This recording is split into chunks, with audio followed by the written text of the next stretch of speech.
Adjective, विशेषण. What is adjective?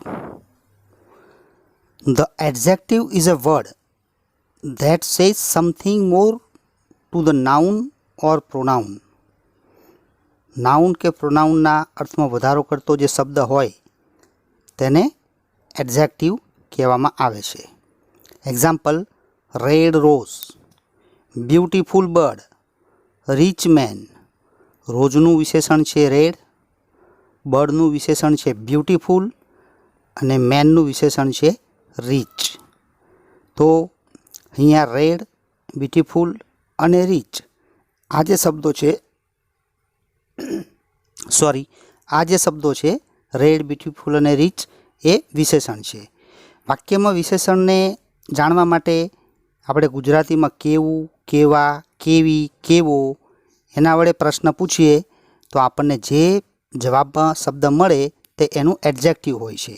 જેમ કે રોઝ કેવું, રેડ, બર્ડ કેવું, બ્યુટીફુલ, મેન કેવો, રીચ. તો આ પ્રમાણે કેવું, કેવા, કેવી, કેવો વડે પ્રશ્ન પૂછવાથી જે આન્સર મળે તે એનું વિશેષણ હોય છે. આગળ ફ્રેન્ડ્સ હવે એના વિશેષણોના પ્રકાર વિશે જોઈએ. There are 8 types of adjective. First number, adjective of quality, adjective of quantity. Third number, adjective of number. Fourth number, demonstrative adjective. Fifth number, interrogative adjective. Sixth number, distributive adjective. 7 number, proper adjective. 8 number, possessive adjective. Friends આ 8 પ્રકાર વિશેષણોના છે, એડજેક્ટિવના છે. તો આપણે 8મા ધોરણના level ઉપર અભ્યાસ કરી રહ્યા છીએ. તો આપણે 8 પ્રકાર અત્યારે સમજવાના થતા નથી, પરંતુ આ 8માંથી આપણે ફર્સ્ટ એડજેક્ટિવ ઓફ ક્વોલિટી, જેને ગુણદર્શક વિશેષણ ગુજરાતીમાં કહેવાય છે, એના વિશે આપણે ક્રમશઃ અભ્યાસ કરીશું. એડજેક્ટિવ ઓફ ક્વોલિટી, ગુણદર્શક વિશેષણ. તો ફ્રેન્ડ જોઈએ આ ગુણદર્શક વિશેષણમાં આગળ આપણે રંગ, કદ, આકાર, ગુણ બતાવતા જે શબ્દો હોય જેવા કે red, big, thin, round, honest, poor, lazy, આવા જે શબ્દો હોય એને આપણે ઇંગ્લિશમાં એવા સ્પેલિંગને એડજેક્ટિવ ઓફ ક્વોલિટી કહીએ છીએ. વિશેષણનું વાક્યમાં સ્થાન બિફોર નાઉન, એટલે કે જે નાઉન હોય છે, નામ હોય છે, સંજ્ઞા હોય છે એની પહેલાં. જેમ કે a new book, an old story, a fat man, an amazing view. અહીંયા બુક એ નાઉન છે, એની આગળ બિફોર આવેલું છે ન્યૂ નામનું વિશેષણ. સ્ટોરીનું વિશેષણ છે ઓલ્ડ, જે સ્ટોરીની આગળ આવેલું છે ઓલ્ડ. મેનનું છે ફેટ અને વ્યૂ એ નાઉન છે અને એનું વિશેષણ છે એમેઝિંગ. તો આ પ્રમાણે ન્યૂ, ઓલ્ડ, ફેટ અને એમેઝિંગ એ નાઉનની પહેલાં આવેલા, બિફોર આવેલા વિશેષણો છે જે આપણે જોઈ શકીએ છીએ એક્ઝામ્પલમાં. હવે examples. This is A big room. This is A big room. That is A red flower. That is A red flower. This is an old house. This is an old house. Friends અહીંયા તમે જોશો કે આપણે પહેલા વાક્યમાં big નામનું વિશેષણ વાપર્યું છે. તો આર્ટિકલ બિગની આગળ છે એ બિગ. રૂમની આગળ કોઈ આર્ટિકલ નથી, એટલે કે જ્યારે આપણે નાઉનની આગળ વિશેષણ વાપરીએ ત્યારે આર્ટિકલ તેની આગળ જતો હોય છે. હવે આર્ટિકલની વાત આપણે આગળ કરીશું. હવે આફ્ટર વર્બ, જે આપણું વિશેષણ છે એ વર્બ પછી આવે. જેમ કે this room is big, that flower is red, that house is old. અહીંયા તમે જોશો કે ઇઝ પછી પહેલા વાક્યમાં બિગ આવ્યું છે, બીજા વાક્યમાં ઇઝ પછી તમે જોશો રેડ આવ્યું છે, ત્રીજા વાક્યમાં ઇઝ પછી જોશો તમે તો ઓલ્ડ આવ્યું છે. પણ તમે જોશો કે અહીંયા વિશેષ એડજેક્ટિવ પછી બીજો કોઈ શબ્દ નથી, લાસ્ટમાં એડજેક્ટિવ છે. એટલે આ પ્રમાણે જ્યારે ક્રિયાપદ પછી અથવા વાક્યમાં લાસ્ટ જ્યારે એડજેક્ટિવ આવતું હોય છે ત્યારે આપણે કોઈ પણ પ્રકારનો આર્ટિકલ વાપરવાનો થતો નથી. તો અહીંયા તમે જુઓ છો કોઈ પણ આર્ટિકલ આપણે વાપર્યો નથી.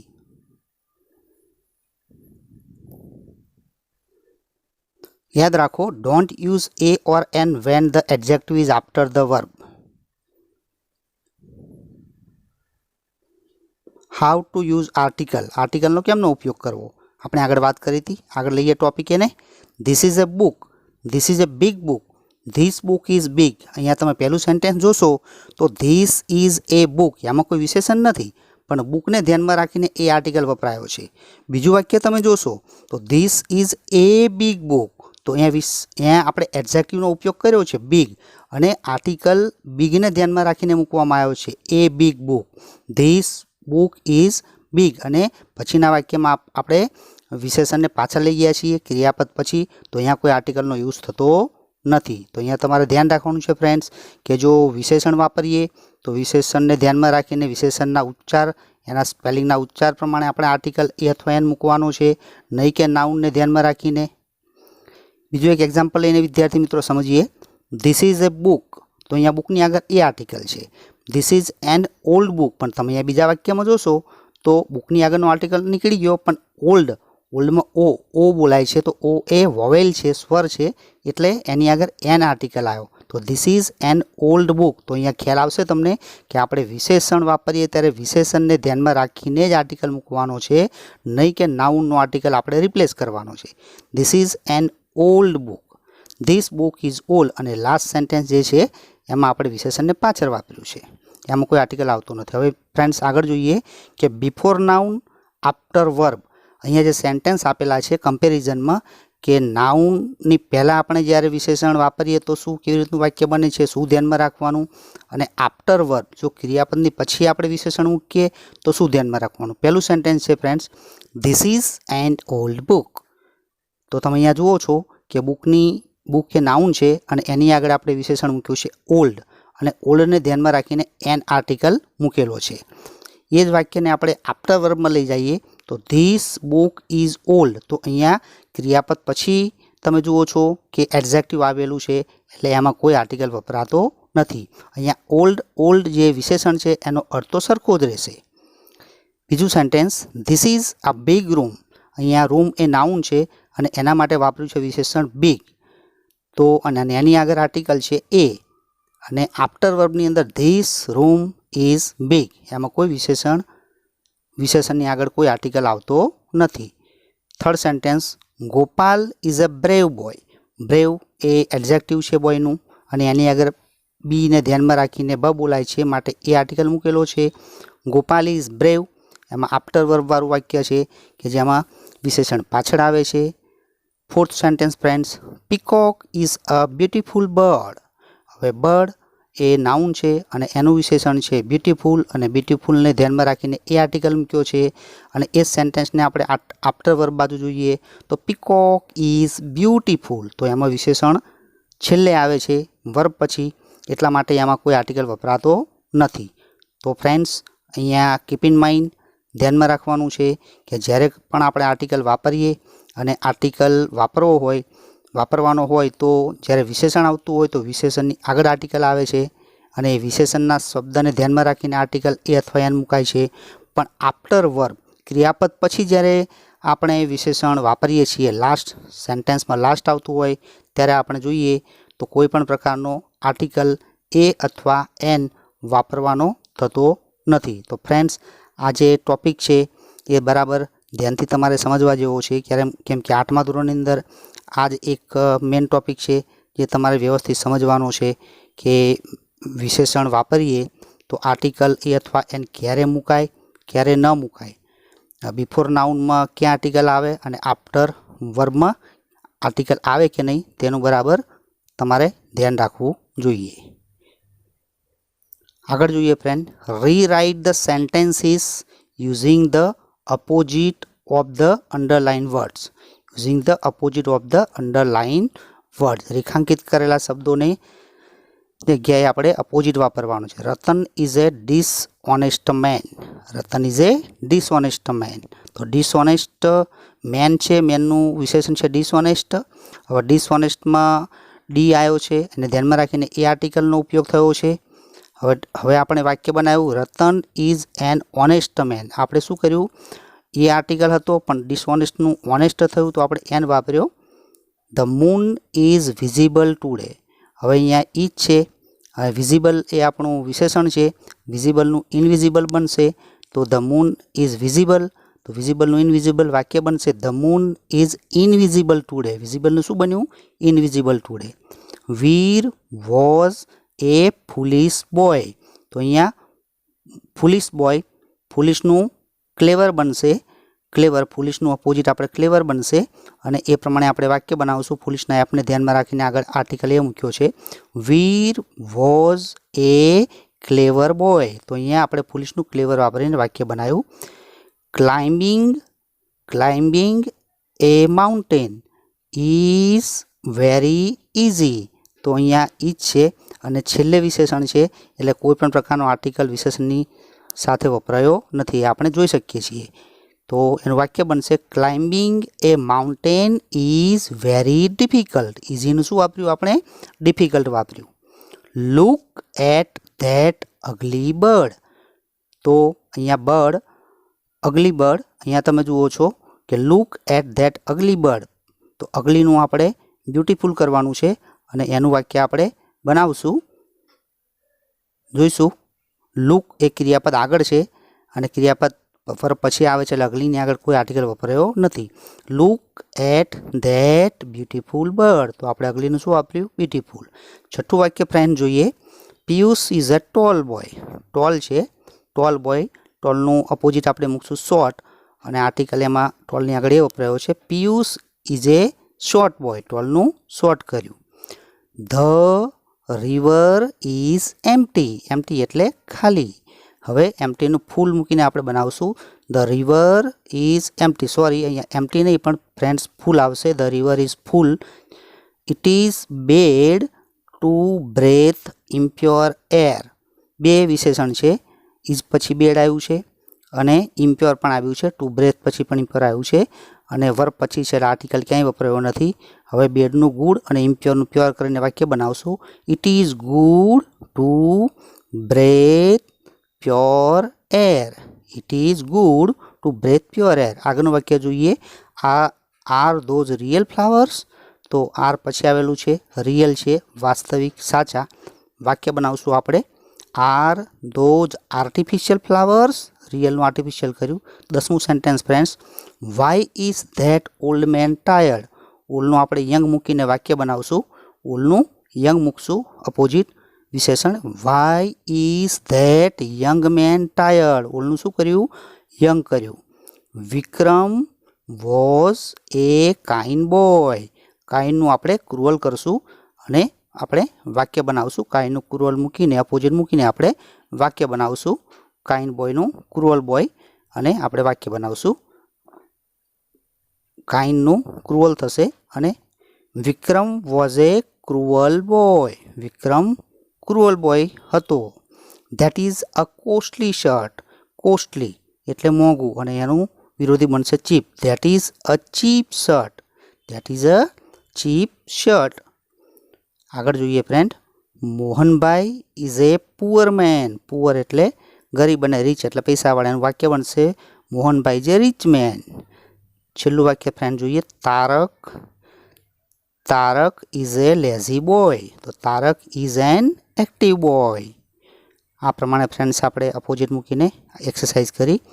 આગળની એક એક્સરસાઇઝ જોઈએ friends. Fill in the blanks with the correct words from the brackets. એમાં બ્રેકેટમાં આપણને શબ્દો આપેલા છે. સેડ એટલે ઉદાસ, પુઅર ગરીબ, થર્ડ નંબરનો શબ્દ છે સ્ટ્રોંગ સશક્ત મજબૂત, સરપ્રાઇઝડ આશ્ચર્યચકિત, કોન્ફિડન્ટ આત્મવિશ્વાસુ, ટ્રુ સાચું, happy, shocked, angry, bored, fast, lonely, guilty, wild અને થીક. પહેલી ખાલી જગ્યા. Sagar won the match. He is Sagar match જીતી ગયો છે. તો ઉપર બ્રેકેટમાંથી કયો શબ્દ લઈ શકશું આપણે? તો સાગર વોન ધ મેચ. જો સાગર મેચ જીતી ગયો હોય તો તે શું હોય? તમે ઉપરના શબ્દોમાંથી લઈ શકો છો. તો આપણે અમુક શબ્દ જોઈએ કે ભાઈ સાગર કાં તો શેર તો હોય નહીં, તો શું હોય? તો Sagar won the match. He is happy. તો આનો જવાબ આવશે હેપી. ફર્સ્ટ ફિલઅપમાં તમારે જવાબ પૂરવાનો છે હેપી. સેકન્ડ ફિલઅપ જોઈએ. There is no one at home. So Meenaben is ખાલી જગ્યા. There is no one at home, ઘરે કોઈ નથી. સો મીનાબેન ઇઝ શું આવશે? લોનલી શબ્દ આવશે ફ્રેન્ડ. શું આવશે? Lonely. Meenaben is lonely. Lonely એટલે એકલા અટુલા. Lonely, LONELY. Meenaben is lonely. Third fill ups, I have got good marks. મને સારા માર્ક્સ મળ્યા છે. I have got good marks. I am surprised. શું આવશે? સરપ્રાઇઝડ. ફિલપ્સમાં જવાબ આવશે સરપ્રાઇઝડ. આગળ જોઈએ fourth number. Anand lied to his mother. Anand તેની મમ્મીને જૂઠું બોલ્યો છે. He is feeling. He is feeling. એને કેવી ફીલ થશે? તો ગિલ્ટી. GUILTY. એનો જવાબ આવશે friends guilty. GUILTY. He is feeling guilty. આગળ જોઈએ friend fifth number. Sanjay is ખાલી જગ્યા that he will stand first in the class. કે વર્ગમાં પ્રથમ આવશે એવું સંજયને શું હતું? તો સંજય ઇઝ કોન્ફિડન્ટ. શું આવશે? એનો જવાબ છે friends CONFIDENT. Confident. Sanjay is confident that he will stand first in the class. 6 નંબરની ખાલી જગ્યા જોઈશું ફ્રેન્ડ્સ. વી આર ખાલી જગ્યા of sitting in the house. ઘરમાં બેઠા બેઠા શું થઈ ગયા? તો એનો જવાબ આવશે ફ્રેન્ડ્સ બોર્ડ. શું આવશે? BORED. બોર્ડ. કંટાળી ગયા. We are board of sitting in the house. 7 number. Are there ખાલી જગ્યા એનિમલ્સ ઇન ધ ઝૂ. તો ઝૂની અંદર ખાલી જગ્યા પ્રાણીઓ. તો અહીંયા ફિલપ્સની અંદર આવશે વાઇલ્ડ. WILD. ઉપરના શબ્દોમાંથી કયો શબ્દ લેવાનો છે? વાઇલ્ડ. જંગલી animals. 8 number. Anil has got less marks. અનિલને ઓછા માર્ક મળ્યા છે. હી ઇઝ તો કેવો હોય? હેપી તો હોય નહીં. તો કેવો હોય? સેડ હોય. કેવો હોય છે? ઉદાસ હોય છે. સેડ. He is sad. જવાબ છે ખાલી જગ્યામાં સેડ. આપણે ફિલઅપ્સ કરવાનું છે. 9 નંબર. ધીસ ઇઝ એ ખાલી જગ્યા બુક. તો અહીંયા થીક જાડી ચોપડી છે એટલે આપણે ખાલી જગ્યામાં થીક શબ્દ મૂકીશું. 10મી. ધીસ ઇઝ એ ખાલી જગ્યા સ્ટોરી. અહીંયા આપણે ટ્રુ TRUE ટ્રુ સ્ટોરી સાચી વાર્તા છે. બની ગયેલી ઘટના છે. True story. 11. Hari doesn't have money. હરીની પાસે પૈસા નથી to pay the fees. He is તો એ શું છે? તો હી ઇઝ પુઅર. તે ગરીબ છે. He is poor. પુઅર જવાબ છે એનો. ધ ટીચર ઇઝ ખાલી જગ્યા with the naughty boys. The teacher is હવે તોફાની છોકરાની સાથે શિક્ષક કેવા હોય? ટીચર કેવા હોય? તો શિક્ષક એંગ્રી હોય. તો ખાલી જગ્યામાં આવશે angry. Angry with the naughty boys. 13 number. The grass in the garden is કેવું હોય? Soft. The grass in the garden is soft. ફિલપ્સનો જવાબ આવશે soft. 14 number. Vinay is a ખાલી જગ્યા boy. He is not weak. તો વિનય ઇઝ એ ખાલી જગ્યા boy. He is not weak. તો વીકનું ઓપોઝિટ મૂકવાનું છે સ્ટ્રોંગ. શું આવશે? સ્ટ્રોંગ. આગળ 15th. રામ ઇઝ એ ખાલી જગ્યા runner. He will win the race. Ram is a કેવો રનર છે? ફાસ્ટ રનર છે. ખાલી જગ્યામાં જવાબ આવશે FAST fast runner. He will win the race.